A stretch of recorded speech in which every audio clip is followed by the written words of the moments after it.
Chair calls the October 6th Stanley County Board of Education meeting to order. I'd like to welcome everyone here tonight. It looks like we have a sparse crowd. And I would say we have a light agenda, but as soon as I say that, I'm going to have board members that find a way to talk a long time. So I'm not going to say we have a light agenda. Also, housekeeping flowers were placed here by Miss Glenda Gibson in honor of Miss Julie Davis, the teacher that we lost at Norwood School. Thank you, Miss Gibson. Without further ado, we recognize Miss Patty Crump for our invocation and our pledge. Please bow your heads. Heavenly Father, thank you for this day, and thank you for all the ways that you are present in our lives. Today we celebrate our new superintendent, Dr. Jared Dennis, and we're thankful for his commitment to Stanley County Schools. And I ask, Lord, that you will bless him in the path before him, and that you'll bless his family in their move back to the county, and we welcome him home. Lord, I want to say a prayer of safety over our community, and just ask that you will wrap us tightly. Be with us tonight as we make decisions and guide us in the way you would have us go. They're tough decisions. I pray for our country. I pray for our president and the First Lady and for their health, and for all of those who are affected by COVID. And Lord, right now I want to lift up your child, Julie Andrews Davis, and I thank you for her life and for her service with us. And I would ask that you would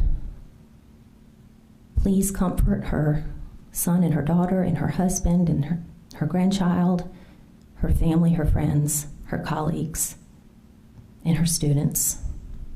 Go before them and behind them. Surround them, Lord, with your love and peace. Amen. Please stand and join us for the Pledge of Allegiance.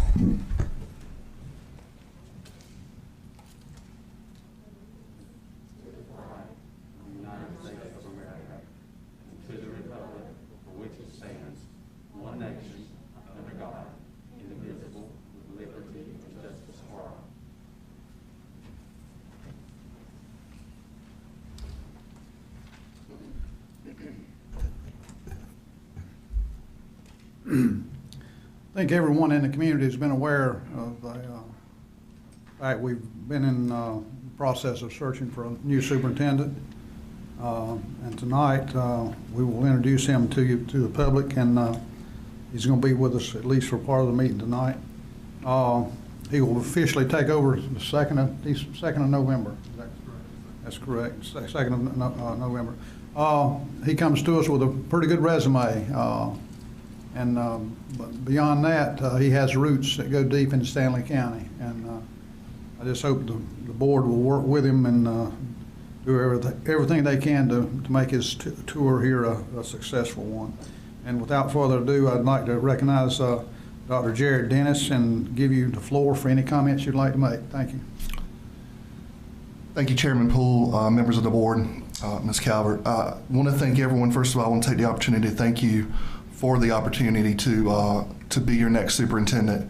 I am a product of Stanley County Schools. I went to Ober Elementary School and West Stanley High School before going to college, and it was some of the best days of my life. It was great experiences, great teachers, and I believe the fundamental successes I've had in life were set up from my days in Stanley County Schools and the experiences I had, mentors, teachers, community, all as such. I've had a great deal of public outreach, either through social media or personal contact from members of the community, people I actually haven't heard from in a while, and they were very upbeat and very welcoming, and of course, as I knew they would, just the spirit of the county and just the way people are in the county. And it's funny, Mr. Poole, you mentioned, Ms. Calvert and I have been out to schools, and I've already went to 2 schools and realized there was people I didn't know I was related to. And that, well, I do, but I just hadn't seen them in so long. It was really good, and it's really good to have gotten out to some of the schools. But I would be remiss if I didn't thank my family for all of their support, and without them, I wouldn't be where I am today. And again, thank you to the board and to everyone, and I look forward to working to make Stanley County the best it can be. Thank you. Thank you, Dr. Dennis. Next item on the agenda go ahead and stand up.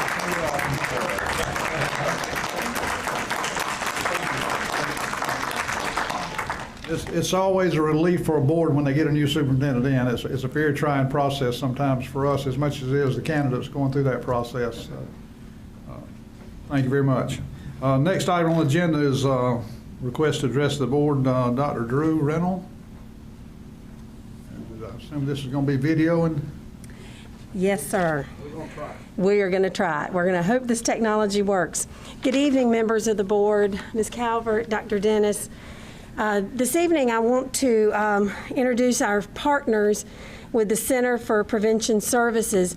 You may remember back in February, we came to you and asked for your permission, for your to bless the survey that we wanted to give in all of our schools in grades 6, 8, 10, and 12. And so we worked with the center to conduct that survey and got it in just prior to school closure in the middle of March.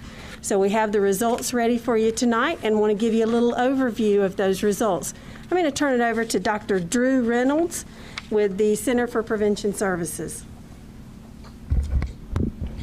Hi, everyone, and thank you so much for the opportunity to present today. Can you all hear me okay?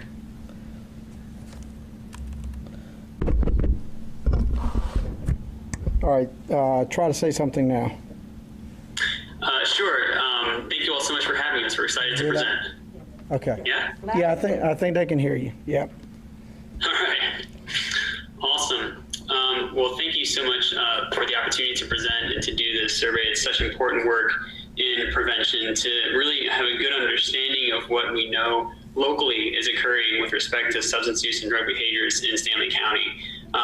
I'm joined today by our team, Neetu Varma, as well as Angela Allen at Center for Prevention Services, y'all can wave, who played an instrumental role in making this whole thing possible. And so we're excited to share some of our results with you all today and take any questions that you may have. So I'll go ahead and begin this presentation.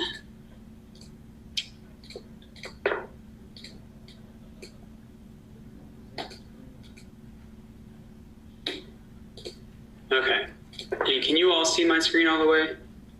Yes. Awesome, all right.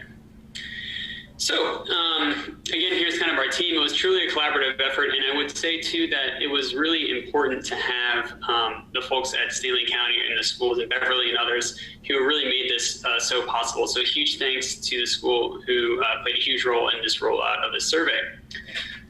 So a little bit about the YDS. The Youth Drug Survey is a school-based survey of youth with drug behaviors, as we spoke last spring. It's been administered by the Center for Prevention Services since 1972. So we have really good longitudinal data, and we've been really at this survey for a long time, honing it each year, improving the questions to get really a good sense of what's occurring in the community. The target sample was all students in the 6th, 8th, 10th, and 12th grade at Stanley County schools. What was really great about it doing in Stanley County is that because of the size of the community, we felt like we could survey all students, or attempt to at least, to really get good data on subgroups and things like that to share in our report. The data were collected using an online survey, and it was the first time that the Youth Drug Survey has been done in Stanley County, which again allows for that great local data to be able to drive the decision-making around prevention efforts in the community. So when we did the survey, we had 1,226 students respond across 11 schools, and you can see that the racial and ethnicity background more or less is reflective of the school district as a whole. One thing I will note here is that we had a large number of 6th, 8th, and 10th graders respond, but a smaller number of 12th graders. And that does have a little bit of an impact on the survey. And I believe that what we're seeing is a little bit in the numbers that you'll see forward, an undercount in some substance use behaviors because we didn't have quite so many 12th grade students. We did account for some of that in the survey design by doing some statistical corrections to sort of beef up those numbers in the 12th grade to allow us to have better estimates. But again, I still think there's a little bit of an undercount. So, but we'll present the data as it guides our efforts here today. And I think that some of the trends we're going to see, even respective of the total amount of substance use, for example, a lot of the trends are still going to be very similar to what we would have seen otherwise. So as an executive summary or a broad summary of kind of what we found, first is that e-cigarettes emerged as the primary substance used by youth. And this is really important finding because most of the time when you run surveys like this, you'll see alcohol being that #1 substance being used. And so with the rise of use of e-cigarettes, that many youth are taking on and choosing this substance is an important indicator, especially given the fact that there has been so much work done in prevention around combustible cigarettes over the past 30, 40, 50 years. So it's something that we really want to be paying attention to and thinking and placing at the front of efforts. Male youth were more likely to choose beer, while female youth were more likely to choose liquor and mixed drinks. And we'll talk a little bit more about some of the alcohol numbers later on too, but this is kind of a common, sometimes misperception that maybe young women and girls are not drinking or not choose to use, but you will see that those numbers actually come out that gender is kind of pretty, but sometimes it's not exactly what you think it might be when it comes to who's choosing to use and how they're choosing to use. And then also on that summary here, we say that in general, the rates for all substances in Stanley County were lower than what we saw against other benchmarks in Mecklenburg State and other national averages. Now, again, it could be in part due to the way the survey implementation spelled out, but that is overall promising news for the county and for the school board to have. So we'll dive into a few of the survey results here. I know we'll give kind of just a general broad overview. You can dive into more detail in the full report. But here's where you see that state and national comparison as well as with Mecklenburg County here. And I'll point your attention to the light blue bar here. And then when it came to marijuana, to prescription drugs, to alcohol, e-cigarettes, and then traditional combustible cigarettes, that we saw the numbers a little bit lower among Stanley County youth. And this is for high school youth. So this is just looking at the 10th and 12th graders, which is why the number for e-cigarettes is at 15% instead of 10% as I shared in the opening slide. So when you're looking at high school youth, you see that those numbers are still a little bit lower. Looking at 30-day substance use by age, 30-day substance use is kind of the way we ask the question about how substances are used. So we ask you, in the past 30 days, how often have you used tobacco, alcohol, marijuana, e-cigarettes with accompanying definitions for each? And the reason for that is because we want to have a little bit of a time span in play so that we understand that, it doesn't depend if you take it on a Tuesday or Friday, the survey, but also so that we recognize that there's a time passed that gives enough information about has the student used recently, not have they ever used it at some point in their life. And so that really gives you a sense of that snapshot in time. And what we see as a trend that we see across the survey in many different locations is that you have lower uses in the 6 to 10 or 11 to 12% range for most substances. And then we see that increase, particularly for alcohol, as you see here, as it reaches into 17 and 18 years old. And so it's looking at those junior and seniors and seeing how to engage in that prevention work, but also that so oftentimes the prevention work to be successful here has to begin in those younger ages, which is why it's so important to be tracking and keeping on top of those as well, especially when we look at something like e-cigarettes, which even looking at just in the early high school years, that e-cigarette use is really becoming more of a prominent substance being chosen by youth. When we look at gender differences between male and female students in Stanley County schools, we see that there are some minor differences that are worth paying attention to, recognizing that it's not necessarily one gender or the other that's always being sort of associated with use patterns, though there are a little bit of differences that we see. E-cigarettes are more often chosen by male students, whereas alcohol is more frequently chosen by female students. And so we see that there is a little bit of preference on types of substances used. This is an important slide too that I really want to have everybody to see. To recognize the importance of the work of prevention, but also recognizing kind of what students' perceptions are about their communities. And the data that we see here is very, consistent with, or even still a little bit less than some of the other, places where this work has been done. But if you ask you to say, what percentage of you think that it would be easy or fairly easy to access any of these drugs, cigarettes, e-cigarettes, alcohol, marijuana, et cetera?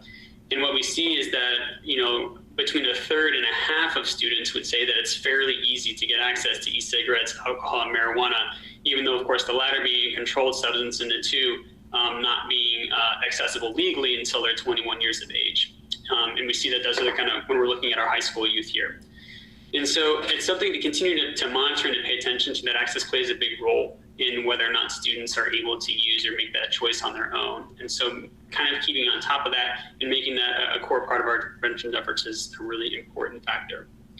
So we had a chance there to give kind of a brief overview. I know there's a ton more in the report, but I'll pause at this point and just say that, this work is really important to help drive the prevention work that the center and Stanley County Schools are going to be doing together around different substances. And the opportunity to do this is so helpful as we think about what are the best ways to intervene and best places to begin, and then to start to do this work longitudinally in years to come in the future, so that we can really track and see where we're making progress and where we need to continue to make improvements. So I'll pause there and open up for questions, and thank you. Any board members have any questions? I have a question, Chairman Poole. Thank you, Mr. Reynolds, and your staff there, others that helped with this survey. So now my question is, what do we do with this, and what do we do differently here in Stanley County with this than what has been done in Mecklenburg County? Could y'all hear that question? Yeah, absolutely. And I may turn that over to Nitu and Angela. I think they might have some good ideas on that as well, if that's all right. Yeah, if you don't mind, I'm Angela Allen. I'm the executive director. I'll field that first and then let Nitu jump in. What we do with this survey is a couple of things. As Drew mentioned, we do want to run the survey every other year for the next several years so that we get some longitudinal data so we can kind of see where we're going. But the point of doing this is to determine what programs are needed. Looking at this data, it seems pretty obvious we need to be talking to students about vaping and talking about why vaping is an issue, and what's some potential harm that could come from vaping. So that will drive some of our programming that we want to do in the schools.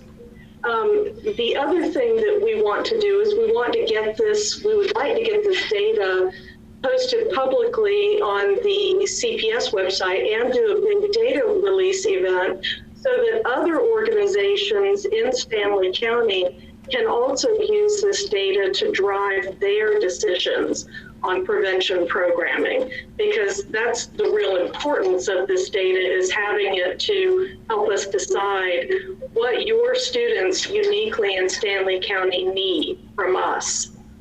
Nitu, you want to add to that?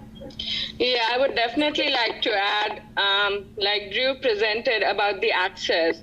So we have a lot more opportunity over here to educate parents, to see what environmental strategies we could implement to minimize the sale of substances, particularly alcohol or access to e-cigarettes for underage students. So also at one of the sections, I've seen that the students who have used alcohol in the past 30 days, about 30% of them said that they are getting through some concerts or some events that is happening in the community. So I feel we have a lot more opportunity here to start educating the kids, the parents, the teachers, and almost everyone in the community.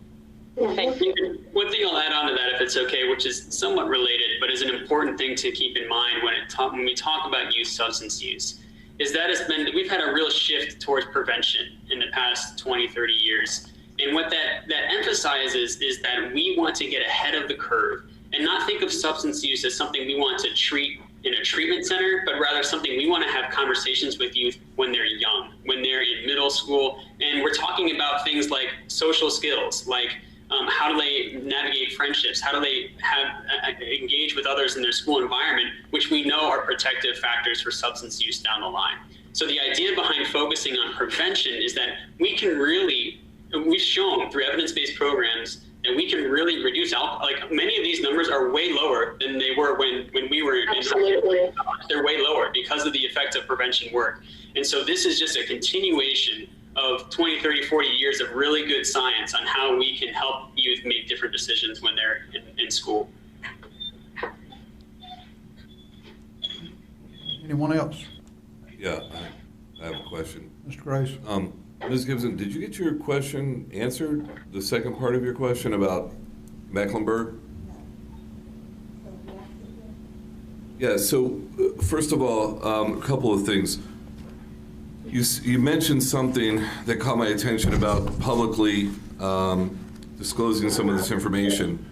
I don't speak for anyone on the board but myself, but I would like to see how that information would be disclosed before we would authorize disclosing it. And if anything in our contract pre-authorize a disclosure, then I want the board to take a vote tonight about deauthorizing that until we get to take a look at the data, number one. And you don't have to respond to that. But I am curious because I read the survey, the summary, and the detailed survey. And as far as recommendations, which sort of ties into this community thing, I didn't see any recommendations on what to do with this information that was presented.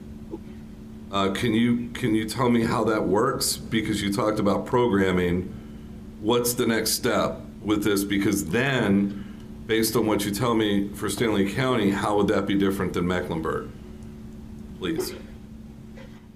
Okay, so you said I didn't need to address it, but please let me do so. We're not going to release the information publicly without your permission, and there's nothing in our contract that says that we can, so that's not a problem.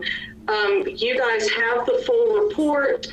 You can review it at your leisure and then let us know how you feel about it. What we do in Mecklenburg County, generally speaking, is have a data release event. If that's something that you guys feel comfortable doing in Stanley County, that's great. If you don't, then that's okay too. The benefit of the public release of the event and having the data posted on our website is the data report posted on our website. Understand the data is not posted anywhere, but having the data report posted on our website is to allow other organizations to look at it and determine, okay, is alcohol a problem, or is it drugs, or is it smoking, or is it vapes? Where is our focus need to be? And that's what community organizations use in a lot of our counties to help them guide their needs assessment planning, which is what we're doing in Stanley County, working with Beverly and with you guys, with the rest of the schools in Stanley County to look at this data now that we have it and go, okay, vaping's an issue. This is something we need to address. So there are a couple of really good evidence-based vaping programs that we can bring into the schools as part of our intervention because we now have identified this problem. That's the way the data is typically used. Does that help answer your question? It maybe completely answers the question, and maybe I was assuming that is this sort of part A, where you're providing the feedback, the results of the survey, and then there's going to be a follow-up meeting with the recommendations? Or no? I mean, we talk about these programs, or is that, I mean, when are we going to get an update, like how the results have been interpreted through the selection of programs? And how are those programs within Stanley County schools going to be disseminated or executed? That's what I'm trying to figure out. I'm not 100% sure I heard all of your question. Beverly, can you repeat? There was a little part that cut out. How will the information about where we go from this point be shared moving forward? I'd like to add, this might be a good time to add the fact that Neetu and I meet monthly along with Caitlin Smith, and she is a student supports prevention specialist that's in our schools. This was all part of the grant. And we discuss the programming piece. There were parts in the grant that we have already begun. One was to implement Botvan life skills in all of our middle schools and in year 2 in our high schools. That training was just completed last month, and our teachers are now developing that content for their Canvas courses. That will be taught through 6th grade health class.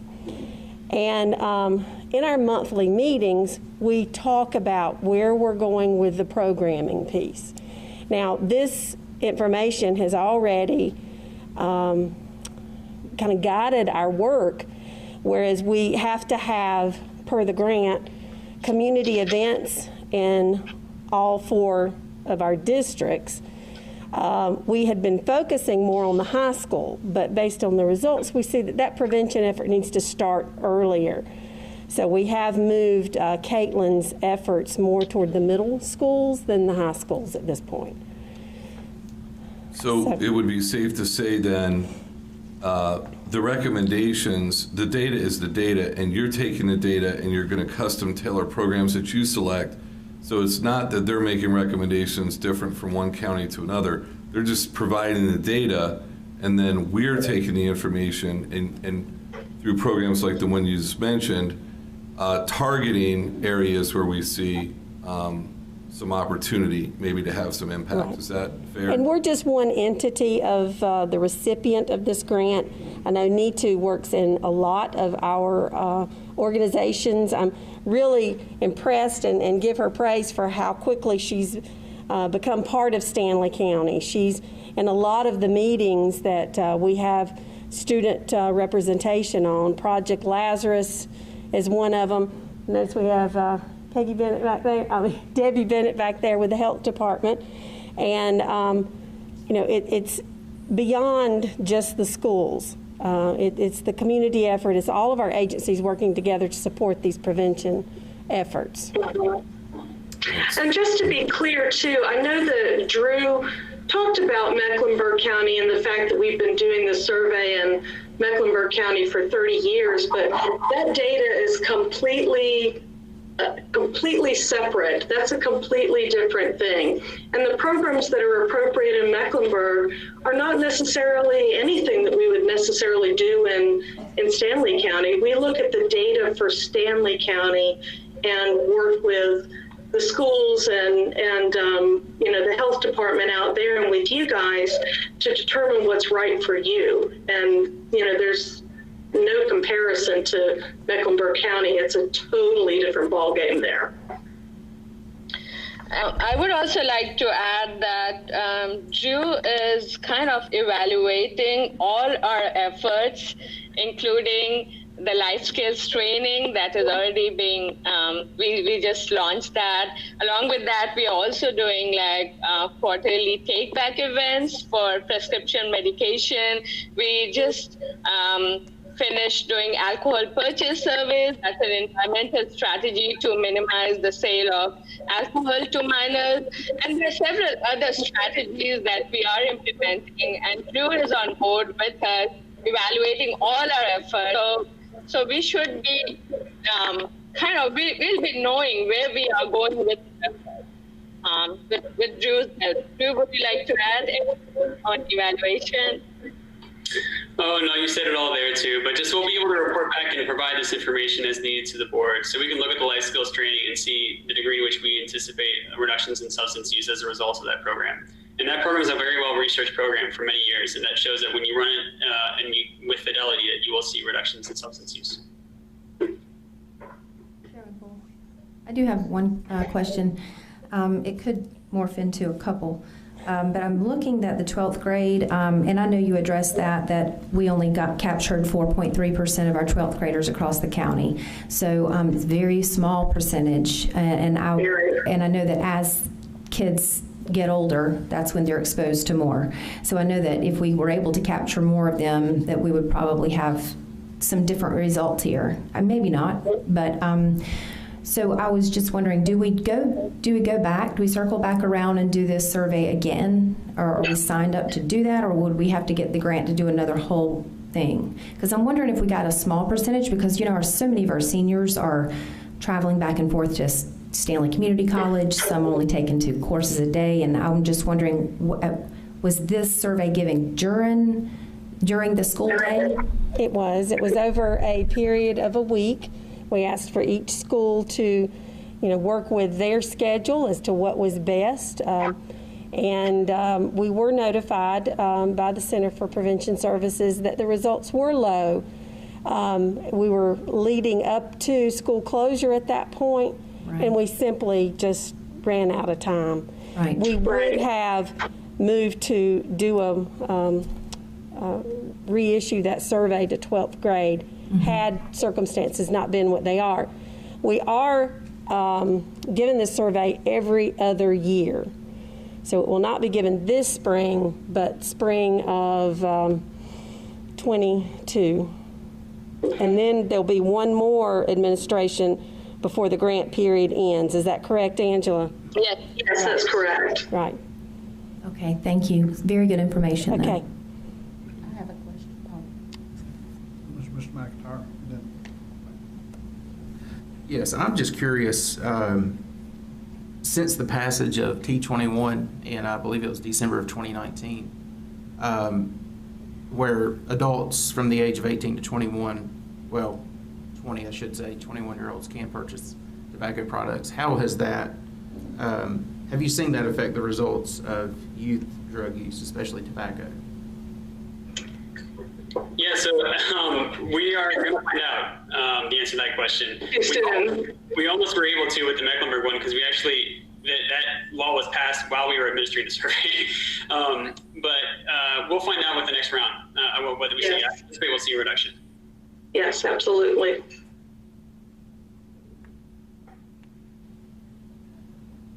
Ms. Gibson, you got another question?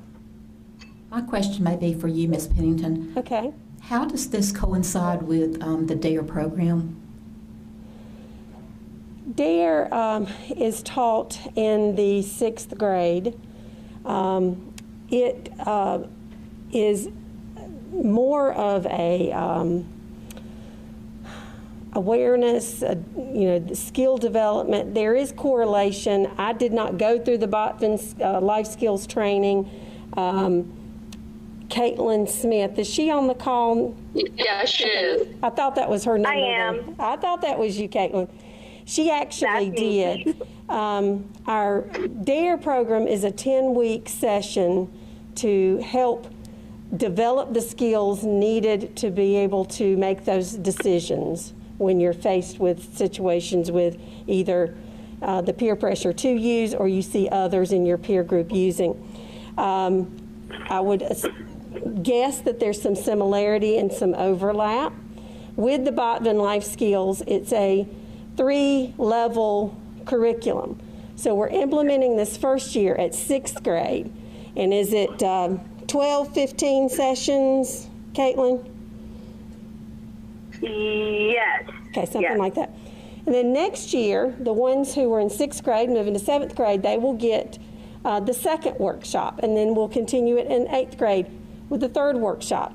9th grade, there's another dose of it there too. So they're going to continue to be supported over time, whereas DARE is just that one time in 5th grade. Right. Right, and all the evidence would point to the fact that if you can continue to provide some sort of ongoing education with kids for as long as possible, it's much more effective in the long run in trying to reduce initial substance use and also reduce the likelihood of problems with substance abuse later on in life. Anyone else? I have a little problem relating to all of this because my dad took care of my inclination to smoke at a very early age. He had a very drastic way of dealing with that issue, and I got to thank him for it before he passed away, that he helped develop in me an aversion to cigarettes. I know this is not your first rodeo, so I know you probably feel comfortable with the data you've presented to us, but how do you weight your survey? And of course, obviously surveys are only as good as your questions are. How do you weight your survey to reflect or maybe filter out the middle school kid who's wanting to say, oh man, I'm drinking beer now, and says he is when he may not be? How do you filter that out? Or has that come from experience of doing repeated surveys? Yeah, there's always a handful of survey responses that look abnormal that we're able to kind of filter through, and we use different techniques to identify those and then to remove them from the survey. So by and large, what we can anticipate is that the survey results that were presented in the report are students answering honestly, and we give them that opportunity because they're able to do so without a parent looking over the shoulder or a teacher looking over the shoulder. And we invite them to do that. And we've, in other places, been able to do this, and the data come out each time pretty consistently. So we're happy with the way that's turned out. Thank you. If there's no other questions, we thank you, Dr. Drew, or Dr. Reynolds, I'm sorry. I keep calling you by your first name, but Dr. Reynolds, Not a for problem. you and your team, and we appreciate very much the work you've done for us. Thank you. Thank you, guys. We'll let We y'all. appreciate the opportunity to talk to you. Thank you. Bye, y'all. We'll let you sign off. Okay. Bye. Bye. Bye. Thank you. Next item on the agenda is consent agenda is got minutes from the August 27th special call meeting, September 1st, regular meeting September 15th, and September 21st special call meetings. Are there any corrections to any of the minutes? Hearing none, the minutes will stand approved as presented. Committee reports, Ms. Crump, instructional program. Okay, facilities, Mr. Graves. No report. Finance, Mr. Chance. Yes, Mr. Poole. Finance Committee met this evening and is making a recommendation to the board that we renew our contract with the YMCA at the present time for our employee wellness program. We are currently paying $10,000 per quarter, or a total of $40,000 per year. We have around 176, I believe, 160 employees who are currently taking advantage of the program through the YMCA at the reduced rate, and we would highly encourage the board to consider approving our motion. That is a Motion. from the committee. Okay.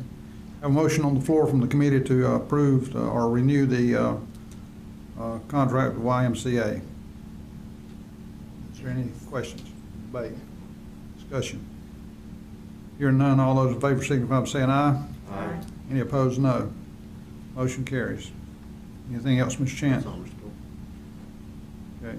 Personnel, Ms. Watson. No report. Policy, Ms. Crump. No report, but if I could just jump back for a minute, even though I don't have a report on instructional program, we are going to have a curriculum meeting, committee meeting in the next couple of weeks before our November meeting. So just check your emails. We'll get a date. Ms. Calvert, do you have anything on legislative resource? No, sir, I don't. Ms. Gibson? Chairman Poole, I do have a question about the legislative. Yes, go ahead. Has there been any discussion since our last meeting about testing? That's first question, at the state level. I'm looking to see if Tim Hatley is in the audience. I don't see him. I can just Okay. speak briefly to that. I'll come here so everyone can hear. The last update that we had is that all EOC and EOG testing will proceed. When we get to the approval of the updated calendar, you'll see that there are still the 5 days required by general statute that are part of the December calendar. The last 5 days of the semester have to be designated for testing. So currently, as of right now, this moment, we do not have waivers in place, and there is no indication that that will take place. So we are having to operate under the assumption that testing will go on as normal. So the reason for my question is twofold. One, from an employee standpoint, many people are compensated based on the performance that's borne out from these tests. Okay? You are correct. So there's a major concern that the results from these tests are going to be completely abnormal / unrealistic given the situation that these kids are in today and the families. Correct. So there's a concern on the part, you may not be able to answer this today, but somebody needs to start getting answers from the state about what they plan on doing around compensation. And this is not a selfish question, it's a real question, because in some cases, people's salary can be impacted quite a bit, depending upon what happens. And there are indications around the state, maybe even here in Stanley County at certain schools or at certain grade levels, that some students are not performing anywhere near the level that would be expected in order for these teachers to be adequately graded, okay?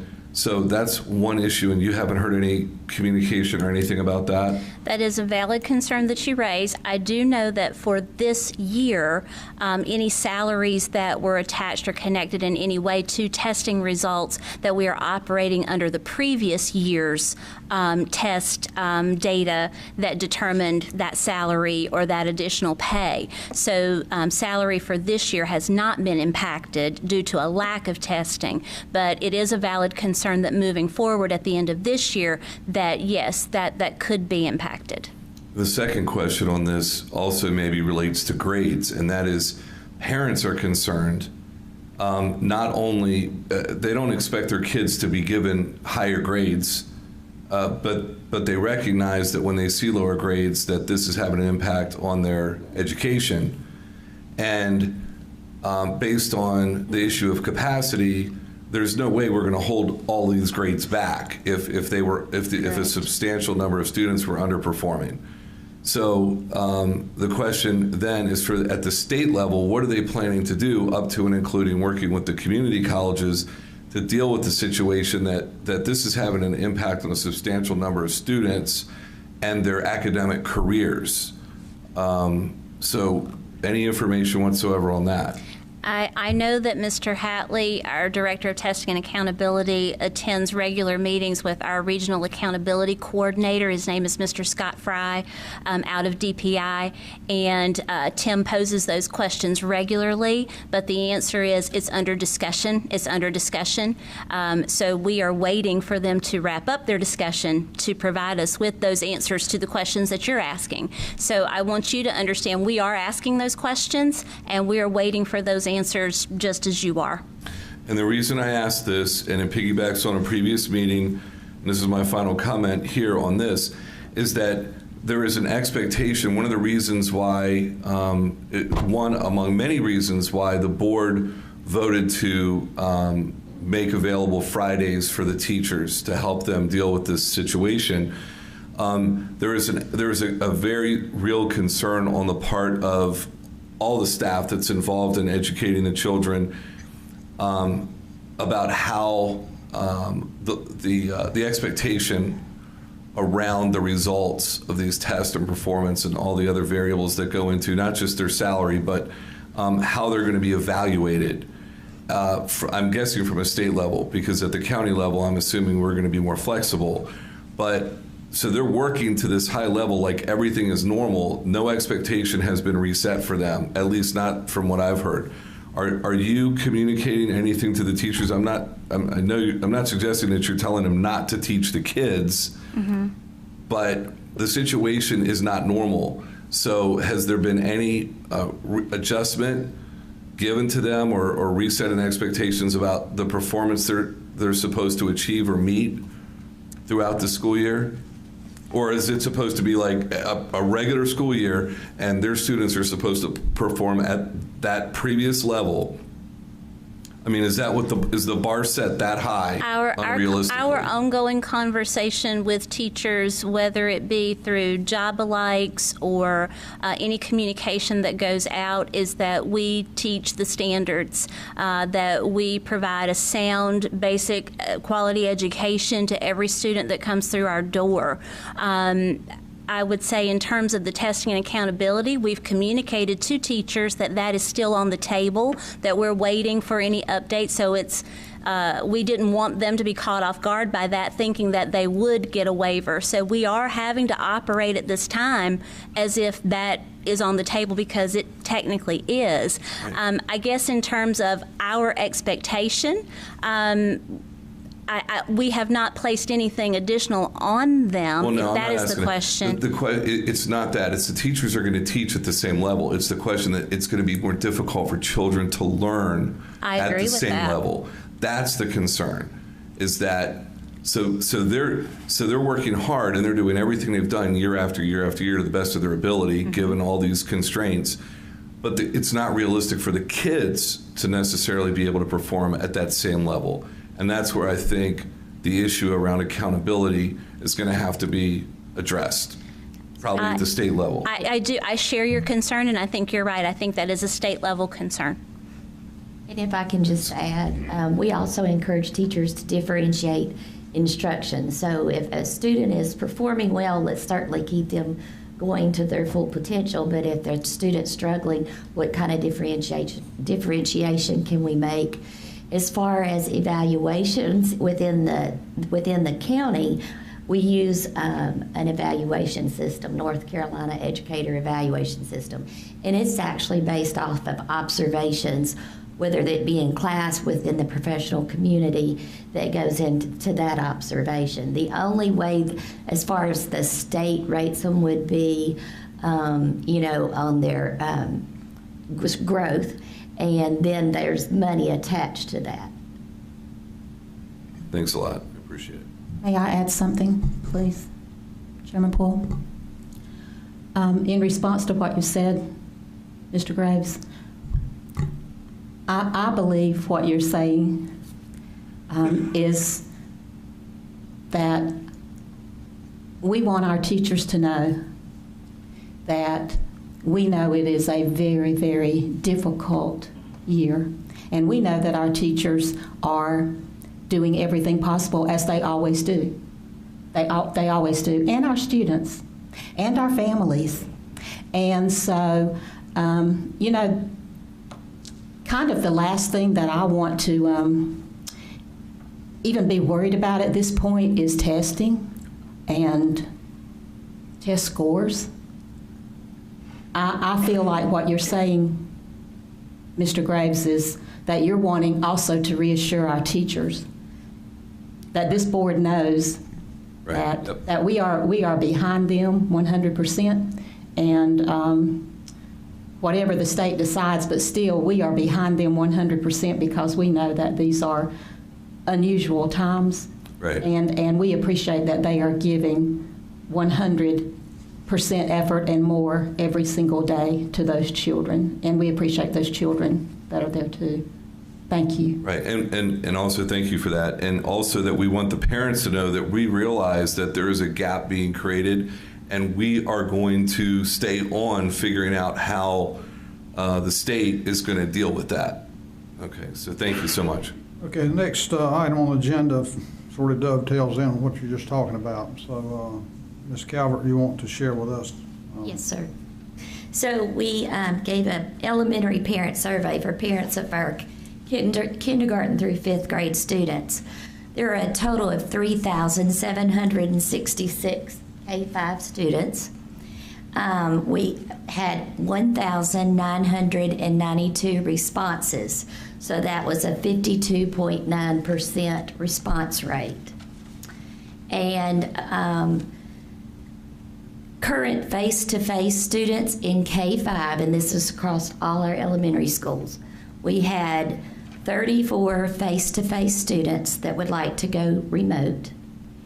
And then remote students that are currently remote that would like to move to face-to-face was 233. And that was with essentially half of our students responding. So we've looked into those numbers, and to make that move, that's going to require a lot of reallotments of staff, because if we have that many, it's going to take some time to to make those readjustments. May I ask a question, Chairman Poole? I felt like at the last meeting that we had, I felt like the board was basically saying we don't want to make these changes until the semester, kind of holding to what we had originally said. And when you say there's 233 that are coming back face to face, I can't imagine all the detail in trying to rework, because that's going to be reworking everything. Children may end up with a different teacher. I just see all kinds of, so I'm just saying personally, but I don't know if I speak for the other board members, I don't want these changes to take place now. I want this, if we do, at semester. Has a decision been made for these 233? No, that was just an interest. That was the interest. Okay, all right. And I can say that in some cases, as there is capacity and a need, most of our elementaries are able to move those remote students into face-to-face if there's the capacity. Okay, so may I ask then, Ms. Calvert, so we're actually moving some students into classes now in the K-5 setting? Yes, ma'am, on a needs basis and also on capacity. Do we even look, because of what Governor Cooper, I guess, has said, but are we still considering safe social distancing in those classrooms? Like I'm hearing that some are really filling up with a pretty good number. So with the governor's plan A, that does reduce the 6-foot distancing. Now we're trying to maintain as much distancing as possible, but it does reduce the 6-foot requirement. I don't want to be a stick in the mud here, but I'm having problems seeing where it's that big a deal working 233 students back into the system. If you get, that's only about 10 students per school. And obviously some schools may have a larger contingent and others may not. But if you're just doing it on average, you're 10 or 12 students per school. I don't see where that presents a big problem. Help me with that. Well, because the numbers didn't work out exactly perfectly. It might be 2 from this one school or this particular class, and then 7 from another one. And so then that leaves you with, or it may be the face-to-face class has it's at capacity. So then we've got a full remote class. And then if 13 happen to want to move from that remote to a face-to-face, we don't have a face-to-face teacher with capacity, but yet you can't move that remote teacher to face-to-face because half of their class still is remote. So what if, I want to be a devil's advocate here a little bit. Suppose we had 50 students moved in from another county, just moved in overnight from another county, and they wanted to go face-to-face. What would you do? Well, it would increase our ADM and we'd have to hire another teacher. But you would have to accommodate them face-to-face. No. We're not accommodating our own students face-to-face. That's my point, Mr. Graves. If we would have to accommodate them, why would we not have to accommodate them? We don't. We do it remotely. Right now, if 50 students came in today and applied, would they not be remote? They would automatically be designated as remote. It would be based on capacity. So if they had the capacity, they'd give them the choice. If not, they have to go remote until second semester. Could I just add this in, because this is one more thing that makes it very difficult. K through 3 has a maximum capacity, and what is that? 21? 1 to 19, but we can go up to 21 as long as our district average is 19. So if you have a school where this is going to skew those numbers, and you're going to end up with 2 or 3 kids that went over the number, now you have 2 or 3 kids. Now you're going to have to make a combination class, and then kids are going to have to sometime, in the middle of the 9 weeks, just change and go to a different classroom, and now you're in a combination class. It's just too much. How was the question asked in the survey?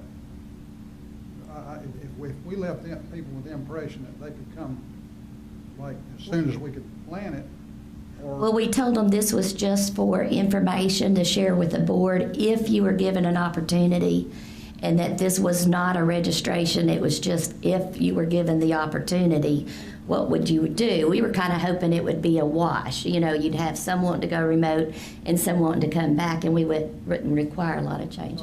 Obviously, the face-to-face is in demand. I guess I'm looking at, I'm just expecting any day to say, we're gonna all go to Plan A, and this is all gonna be out the window anyway. We're gonna have to accommodate them whether we want to or not at that point. But I just, you know, my heart feels for the kids in this situation. That's the reason I'm laboring the point a little bit. The kids are the ones that are suffering because we're worried about we might have to work a little harder. But anyway, I'm not in the debate, so it's... Well, one thing that Melvin is right in when he says if we have students that are attempting to come into the county, and we've told students that are already students in the county, you cannot go to that school, because that's what we've said. We have not authorized letting students come back in. But yet, you get to go to the front of the line to get back into school. Now, I'm not saying, but I'm saying if that's the scenario, instead of them saying, no, you can come in, but you're gonna have to be remote, then you're literally, it's one or the other, because if you open the gate to them to come to any of those elementary schools, then you have to open it up to everybody in the county. So if I can give an example, the classes that have a capacity, principals have already been allowing those that are on remote that want to come back. If they have the capacity, they've let them come back. So then someone walking in the door, if they don't have capacity, they don't have a choice. They have to do remote. But if they are given a choice to go face-to-face, those that are remote have had that opportunity.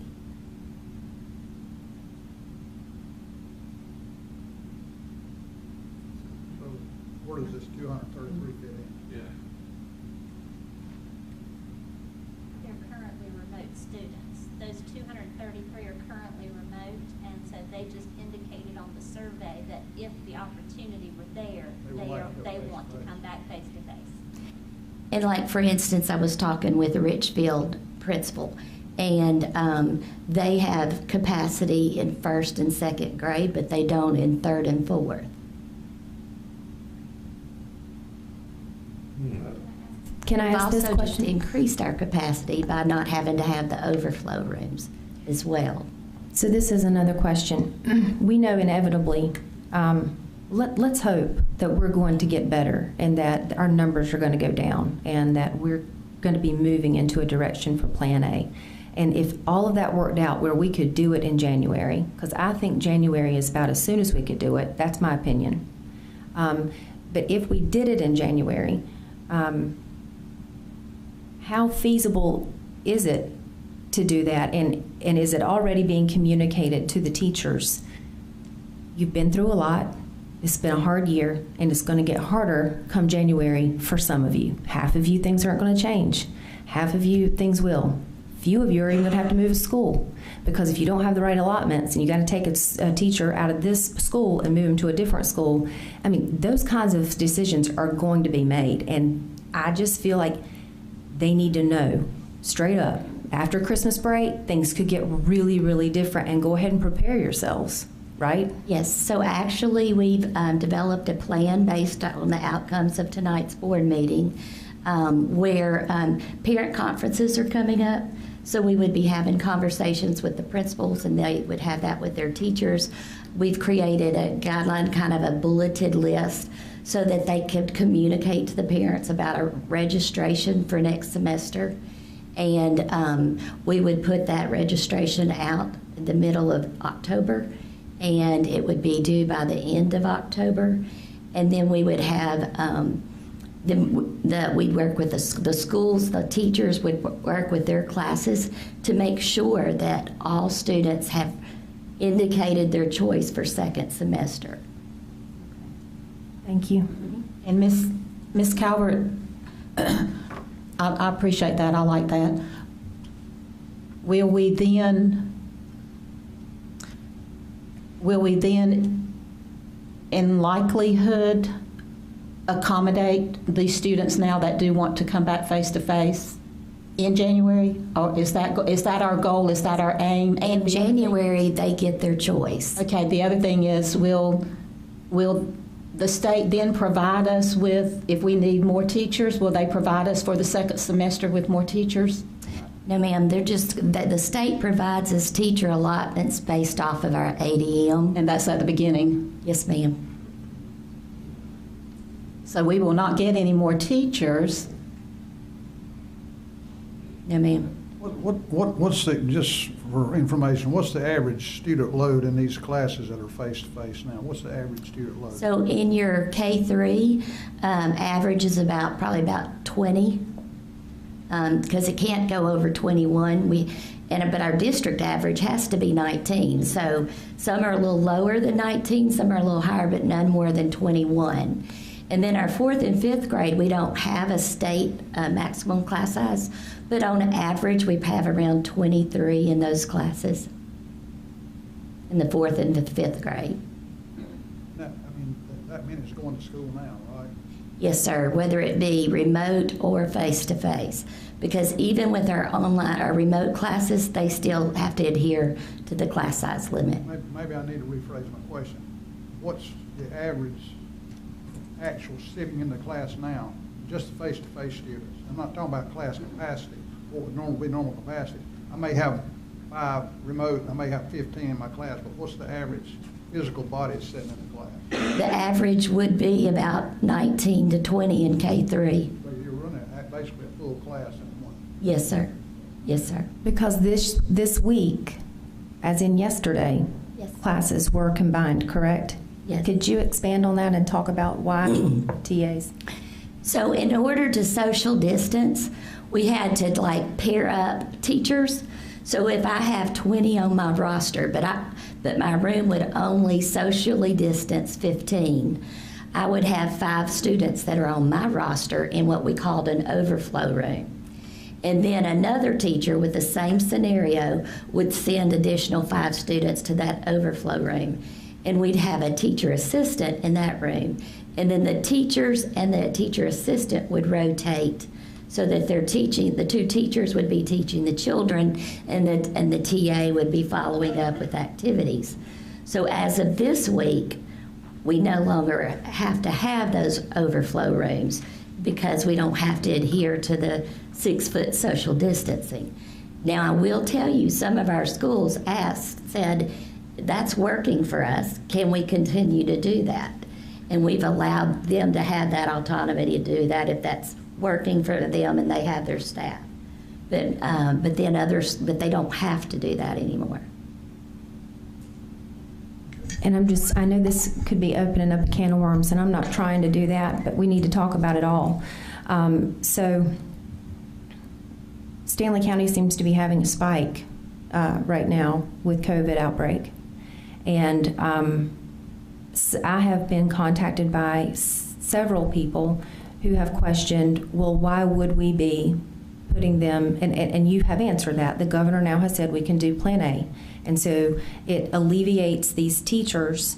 It makes sense. It alleviates these teachers. It allows the TAs to function as a TA and not to try to teach the concept the teacher was just teaching, because that is not what their degree is in. That's not what they were hired for. They're not being paid to do that, but they've been stepping up and really doing a good job with that.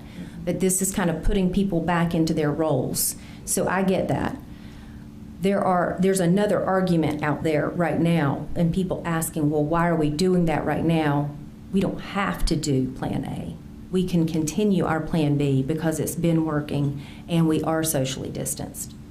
So I think it's important that we discuss that. And I don't know what I expect out of this discussion. It's just that these concerns have been brought up. It's being talked about in the community, and I get it. I get both sides of it. It makes sense what we're doing, but at the same time, we need to look at the data with what our county's experiencing.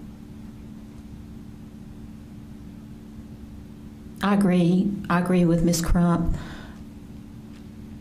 I think that's my question too when I was asking about the number of students in these even like these 4th and 5th grade classes, which you alluded to, Ms. Calvert. But when did we decide that we were going to go to Plan A instead of just continuing with our Plan B for our K-5 until the end of the semester? I don't recall us being on Plan A, to be honest. No, we've never been on. We're still on Plan B. It's just that the state loosened the social distancing requirements, but we're still operating under Plan B. It's just the only thing we did different was integrate our 5th grade into the Monday through Friday schedule. But we're increasing those numbers to where now they've got full classrooms, full classes, as if it were operating on a normal school year number. I have heard both sides, just like what Ms. Crump has said, and I understand both sides. That is a concern of mine with numbers spiking now, and I believe they are. Then I just don't want to. I don't want to pack so many students into these classrooms, because to me, I think social distancing, any safety is still should be of first priority. This wasn't an action item for voting anyway. This was just for information purposes to come back to us and for us to have some good open discussion on. I think we have. My understanding is you're going to be incorporating these 233 indefinitely if they're still at that position in December. Yes, sir. Definitely, it would be happen by. And my prediction is by December we're probably going to be on Plan A anyway. So we'll see how my prognostication holds. Well, I mean, that was, and I understand what you were saying about the out of county, because I think we all know we accommodated several out of county transfers that wanted to come to Stanley County because of the plan we were on. And now, you run into some issues because you're having folks in Stanley County that want to be reintegrated into face-to-face.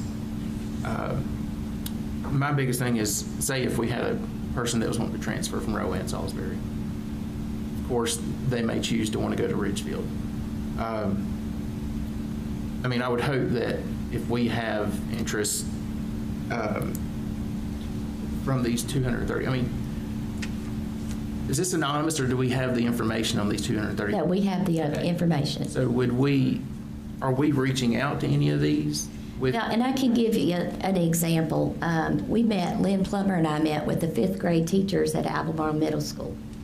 And when we were on Plan B, where they had half of their students one week and the other half the next week, they had 13 on their face-to-face roster, 13 students. And there's 4 face-to-face teachers and there's 1 remote teacher. The 1 remote, there are 39 students that wanted remote instruction.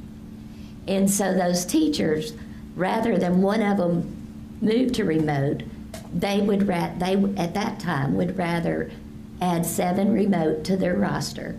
And they worked together in pairs because they only had half their students there. And so one would teach math to the 2 groups, while the other teacher would rotate out and teach the remote students. Well, this week, since they would have all their students, they could not combine those classes. And then we couldn't give 39 remote students to the 1 remote teacher. So those teachers actually reached out to their 7 remote students and asked them if they would like to come back face to face. And that made it better for the teachers as well as the students. So, and by not having to have the overflow rooms, that's increased capacity for some of these 233 students to come back. So this week has been a game changer. I guess my primary concern would be for that student who is really struggling with this remote thing. And that's where principals, if it's not working, if they're struggling and they have the capacity, they've already been bringing some of those students back. Okay, we're good. All right, let's don't belabor this anymore. I appreciate you bringing this back and everybody's comments on this. And, yeah, go ahead. You had made the comment that pending the board meeting tonight, knowing what? Well, I guess I was just, if y'all instructed us that we want these kids back in school in 2 weeks, we'd bring our cots and we'd get it done. So that's what I meant. Okay, I didn't know if you were talking about, because we were talking about at the time planning for January. Yes. I didn't know if you were looking for any type of direction. I got you. Ms. Calvert, you want to deal with the calendars? Yes, sir. So we had to adjust our calendar based on board's decision. So I sent you a copy of the notes and the dates that changed and the reason for those. If you will notice, there are 2 Fridays that we did not list as remote learning days, and that's January the 8th, because that's the week students return from Christmas break, and they're only coming to school Thursday and Friday that week anyway. And then also the last day of school, May the 28th. We figured we didn't need a remote learning day on the last day of school. Then some, also you'll notice on October 16th and also on March 12th, those are not remote learning days. Those are sheltered professional days. And the reason we did that, that's the end of the first and third quarter. And per board policy, teachers are supposed to offer parent conferences. And so on those days, the teachers would not be expected to remote teach that day. That would free up their time to be available for parent conferences.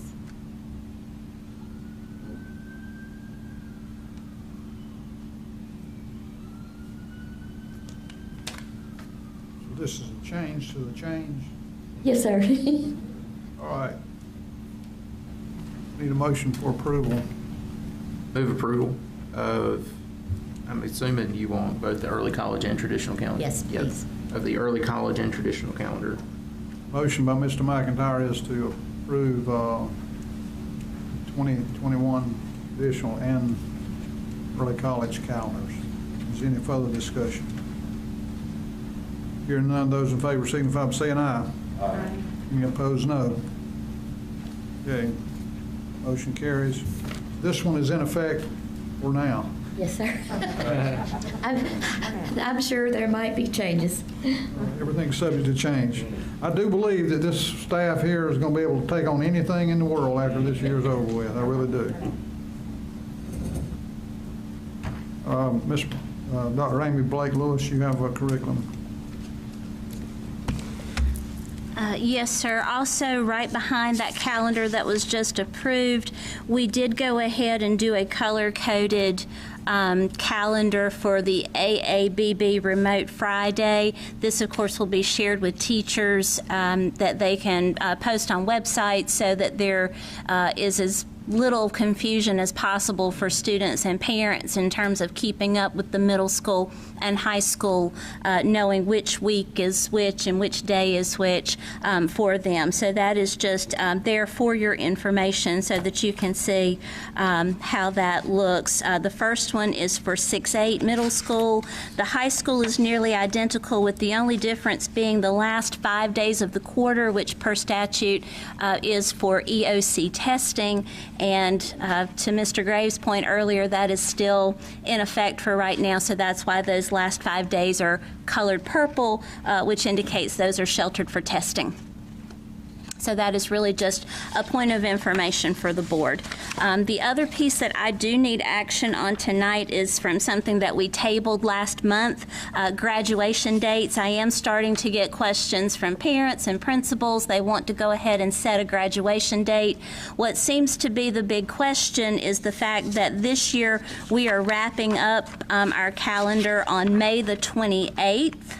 That is the last day for the calendar year of school. And the question is, would we like to proceed with graduation on Saturday the 29th, or would we like to look at the next week, possibly Friday, June the 4th? I can tell you the question coming from parents is the fact that this falls on a holiday weekend. It is the Memorial holiday weekend, and that seems to be the biggest concern. I have checked with all of the high school principals, with the exception of Tim Woody at South. I was not able to get up with him today, but they are all in agreement that whichever day would work. They had just been fielding some of the same concerns from parents, that it's a holiday weekend, they weren't sure. It's kind of a 50-50 split as to who may be happy with what. But we do just seek the board's decision on that this evening. I like the 29th. I think students, they have their last day of school, they want to graduate the next day. They're ready. Yeah. Wait a week. So if we could just get a motion and an approval on that, that would be great. You're making a motion? Yes, I'll move that we make graduation day for the 2021 school year, May the 29th, Saturday. Okay. Have a motion and a second to approve the 29th of May as the graduation date. Is there any discussion? Hearing none, those in favor signify by saying aye. Aye. Any opposed, no. Okay, thank you very much. Convey that to the interested parties.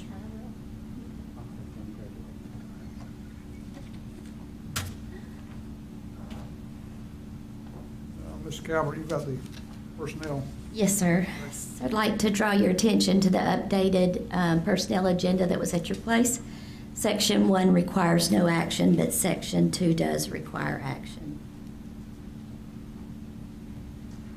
Move approval of Section 2. Motion by Mr. McIntyre to approve Section 2. Do we have a second? Second by Ms. Watts. Any discussion? If there's none, all those in favor signify by saying aye. Aye. Any opposed, no. Motion carries. Thank you. Mr. Dudney, and we're glad to have you back in the saddle. Well, thank you. It's good to be back. I said I now have a different aspect on COVID that I've had to deal with. But it is good to be back in the house. I just wanted to sort of touch base on some COVID, the COVID funds. We had a webinar today. We still got more COVID funds coming. Some of them are actually grant application funds that we'll have to actually apply for. They have not got the specifications yet on how we'll go about that.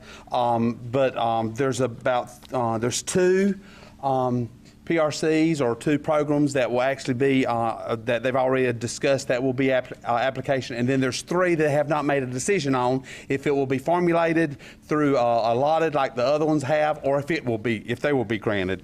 But I do want to let y'all know that so far Stanley County Schools has received roughly about almost $4 million total. That was last year, and what we've got this year so far. We've roughly expensed in the neighborhood of about 2.1 million of that. So we still have right smart we've got to spend. Some of that is got to be spent by December 31st. Some of it will actually extend right on to September the 20th, September of 2021. So we will be getting with the powers to be, myself and Ms. Calvert, of course, Dr. Dennis, when he gets on board, to where we can make sure we get all this money spent and the way it needs to be spent. So I just want to let y'all know that, and that's where we stand on that.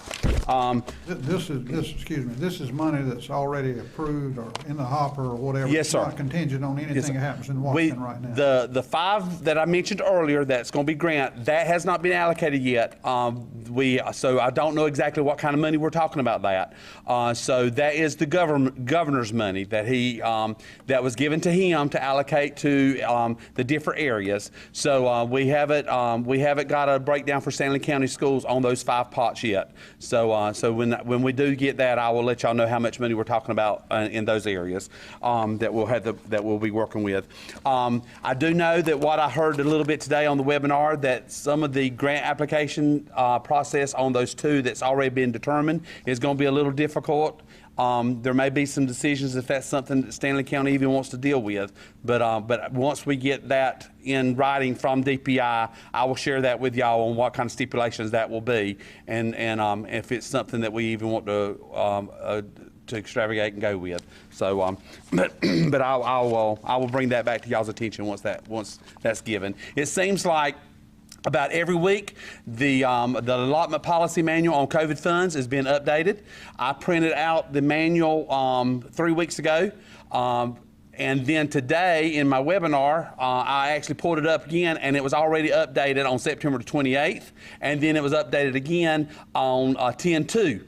So it's like it's a moving target on how they're wanting how this money is to be spent. And they're not changing the verbiage to where you've just about got to read the whole allotment policy manual, which is 48 pages now, on COVID funds to see, okay, what changed? Because they're not highlighting anything saying, oh, well, this is what it was prior, so now this is what it is now. So it's difficult to actually to go with. And the State Department today, the webinar I had today, it's a moving target. You ask a question, we'll have to get back with you. So it's nothing that we can get a good, true answer on our webinar. So I will, like I said, when I get the information, I'll bring it back to y'all as much as I can to explain it to how it's going to work and how we can get the funds and how we can spend it. Just even in the webinar today, back the latter part of last year, we received child nutrition funds that was supposed to supplement the child nutrition program. Okay, we used some of that funds prior to June 30th, and now they've already changed today on how they're actually auditing that funds, and it was supposed to be all dwindled down through DPI. DPI was going to handle everything. Now they're putting it back on this LEA to send the documentation straight to the DO or the OPR, the Office of the COVID-related Fund stuff. So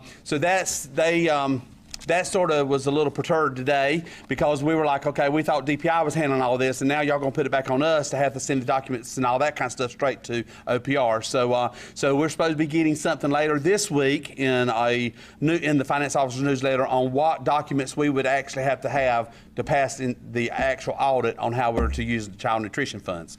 So and making sure we're not duplicating the federal reimbursements from child nutrition and the federal money we're getting through COVID. So it's like I said, it's trying with this COVID funds, but we've got roughly there's about 12 pots of money so far that we've got that every one of them has a little different way you have to handle it. So I just want to bring that to y'all's attention. With all that being said, you're not authorized to get sick anymore. I hope not. I hope not.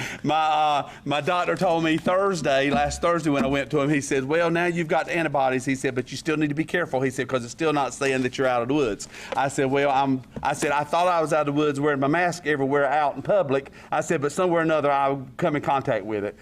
So I've sort of, like I said, I've really took more adherence to, making sure I keep my distance and not shake hands and not do all that Southern hospitality stuff and to keep this mask on my face. So, but thank y'all so much. Chairman Paul, I have a quick question, or I have a question. You mentioned the Finance Officer's newsletter, because one of the comments, and you have been chasing a moving target, like you said. And one of my concerns is, I was going to ask you, is a DPI, is there an organization that is looking through this documentation and providing a summary and identifying that information? Is that the job of the Finance Officer's newsletter? Who puts that out? There's actually a state agency now that has been created for COVID-related funds, and that's the audit. That was the group that we had in our second webinar today that was telling us about what is going to have to be audited. Every COVID-related funds that we get is going to have an audit trace on it, and that's what they were sort of introducing us to the group.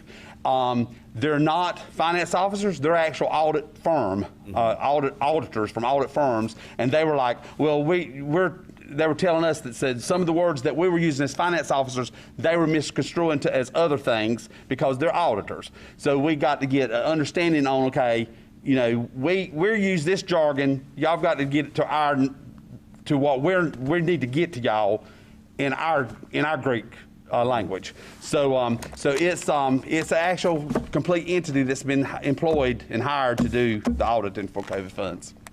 So someone at the state level is trying to assist all the finance officers? Yes. Okay. The DPI will be helping us with that. Okay. And getting us the information we need. Thanks. Any other questions? Thank you. Thank you. Superintendent's comments. I'd like to introduce tonight, we have Karen Mitchell with us in the back of the auditorium. She's our new Director of Secondary Schools, and we're just happy to have her with us.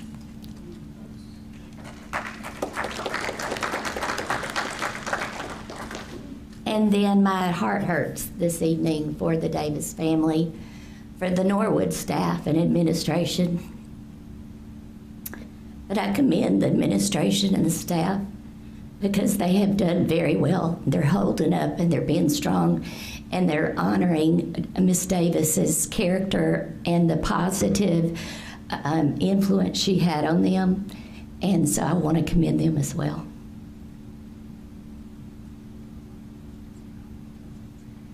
Mr. Graves, start off, you come this way. Thank you, Chairman Poole, and welcome to the newest members of the Stanley County Schools family. We'll have to give you a standing ovation maybe at the next meeting. I think he might get another one too, so we won't forget you.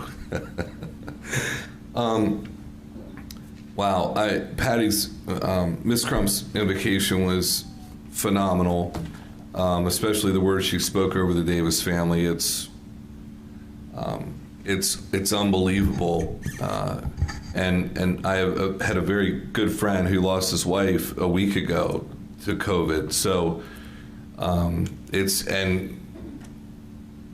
family and friends, half of them got sick, half of them were totally fine. They all caught it, but half didn't have any symptoms. So it's just unbelievable how this situation is impacting people's lives in the entire country. One thing, I'll keep my remarks brief tonight, just to say that, to echo what Glenda Gibson said earlier, is that we want the teachers to know, we want all the employees to know, including the central office, that we are daily watching the situation, every aspect. We hear from not only the central office through regular communication to the board members, but also from employees, from bus drivers, from cafeteria workers, custodians, teachers, everyone providing feedback. And the good news is, and I'm happy to report, that the issues that we're hearing about are not as serious as they were a couple weeks ago. So that's good, and it is an indication that the central office is trying to be as accommodating as possible in a very tough situation. And the teachers, I think, are now starting to settle in and understand that the school board, and I don't think the central office either, but I know the school board understands the difficult situation that everybody is in, and we're constantly keeping our eyes peeled on how the central office can make your lives easier, and while also understanding the situation that the families and the students are going through. And I personally am making it my mission to keep track on what the state is doing. I don't want to say 100% that they have been a complete failure at this point. I don't know if that's accurate, but there's the lack of communication is a major problem. So if they're doing a great job, maybe outside of on the finance side, nobody here knows about it, and that's unfortunate because that's what people are looking to. And when we go to the polls in November, people ask for your vote, and when you vote for people and you put them in office, particularly at the state level, then there's an expectation that they're going to take that responsibility very seriously. And so if any of them happen to be watching, I would just say that they need to step up their game, because at least if they are doing anything good, we're not learning about it. and that's having an impact on everyone, the morale of the school system, the teachers, the parents, the students, and everyone. So we expect better, and hopefully they will do better. Thanks. Well, since Sunday morning, I haven't thought about too much else, except for the news that we received about Miss Davis.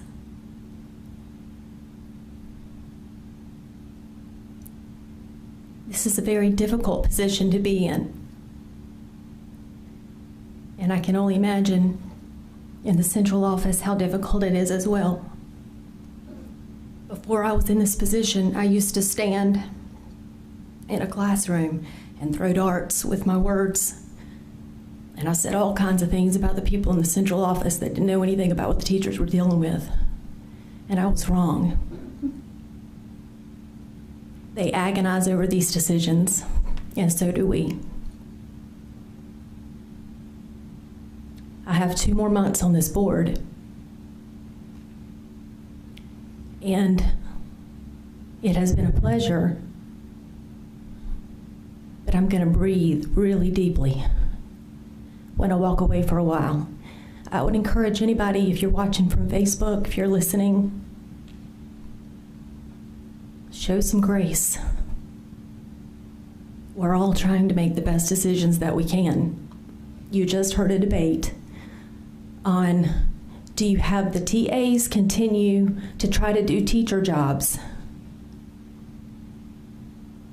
Or do you move more students into a classroom and maintain safety measures that the CDC says you can put in place and have approved? And you have to make a decision and go with it. The best thing I can say, and what I really would like to tell everybody, is to just remember that the people that are making these decisions have hearts, and that we're doing our very, very best.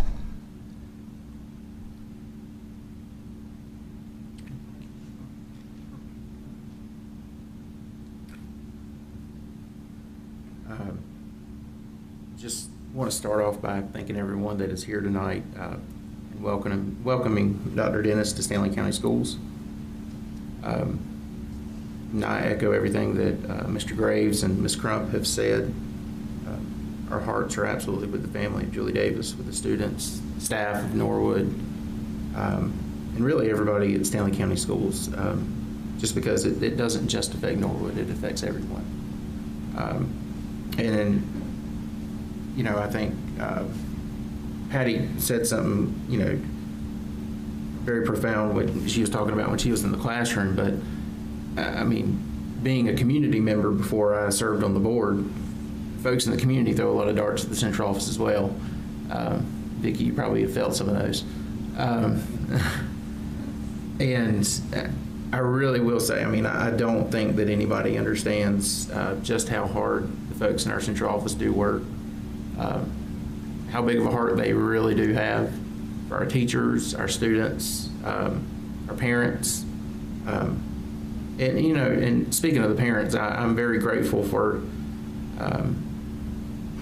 you know, I saw some that were frustrated with the decision to do the remote learning Fridays. Understandably, it does put them in a hard spot to find childcare, and, you know, it's a change of life for them. But for the most part, after that initial shock reaction of, I've got to do something, they got it done and they went on with it. So, you know, I think that speaks highly of our community, that it's what we are, is we're a community of people that care for each other, and we're willing to do what's best for everyone as a whole. So I'm definitely proud to be a resident of Stanley County, and thankful for everyone in this county for how they've come together during the situation. But again, it is a very tough time, because you do go through the situation of, what do you do? What's best right now for Stanley County Schools, for the students? And, you know, I honestly had a hard time with the remote learning Friday. It wasn't out of any lack of compassion for our teachers, but my brain was centered on, you know, those students missing those 26 days of school. And like I said, I'm not faulting anyone. I know remote learning is difficult to plan for. It's difficult to set those plans in place. You know, as a parent, I mean, and I think it's no secret, remote learning is nowhere near what in-class learning is, what face-to-face learning is. The quality's not there, and I don't care who says different. It's not true. It's nowhere in the state, nowhere in the United States where remote learning is comparable to a face-to-face learning experience, no matter how good you are at it. But I do thank everyone for all the work that they've put into it to provide that sound basic education that's finally been defined in the state of North Carolina. And on what Mr. Graves said about our state leaders, you know, I believe it's been over 2 years since we've seen a budget passed in this state. And that is a shame. And that goes on everyone in Raleigh. So this is probably longer than I've ever rambled on during my board member comments, and I apologize. I always make fun of Mr. Graves for that. But just want to let everyone know that we do care deeply for everyone, and we have a heart for our kids, our teachers, and we appreciate everything that's going on and all the work that's being put in. So thank you.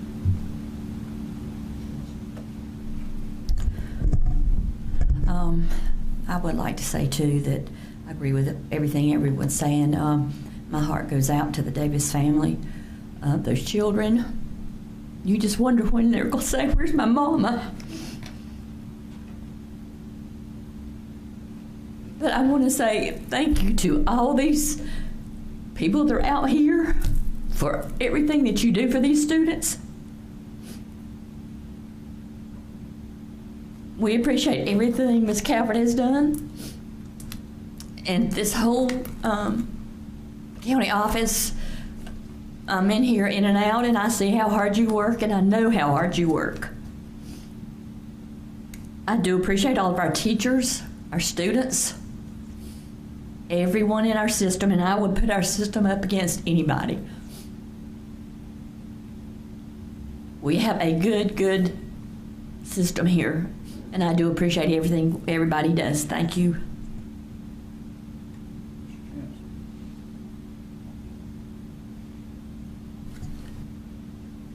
I could not begin to say better that which has already been said this evening by every member of this board.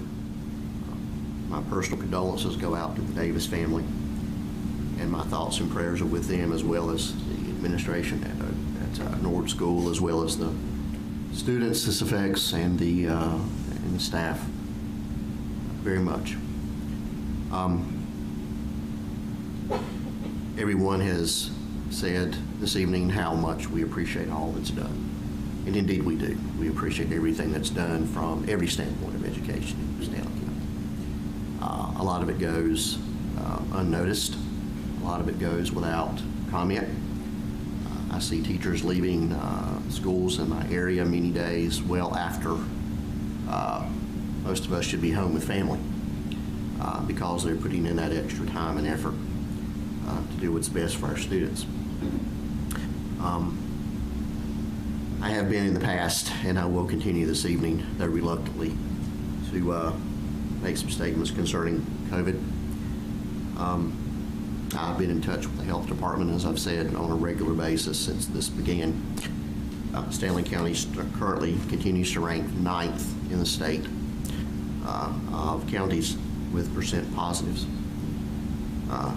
The state average is currently 7.9.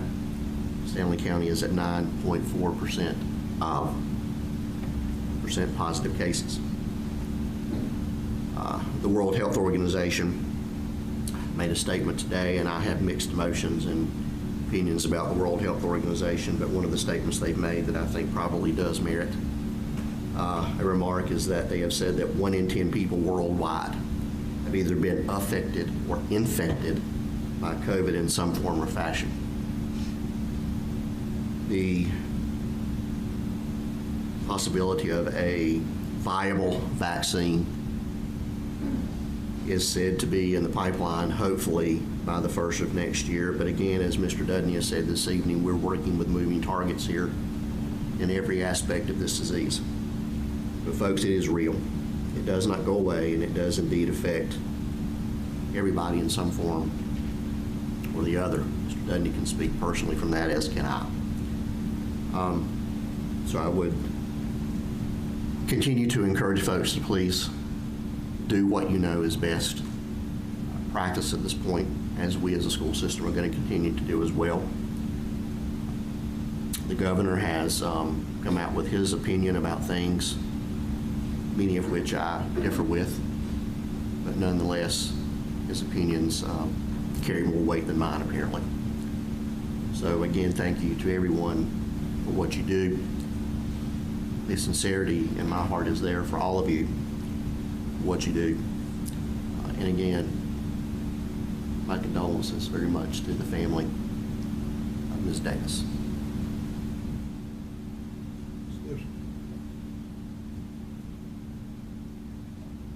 Everyone made me cry.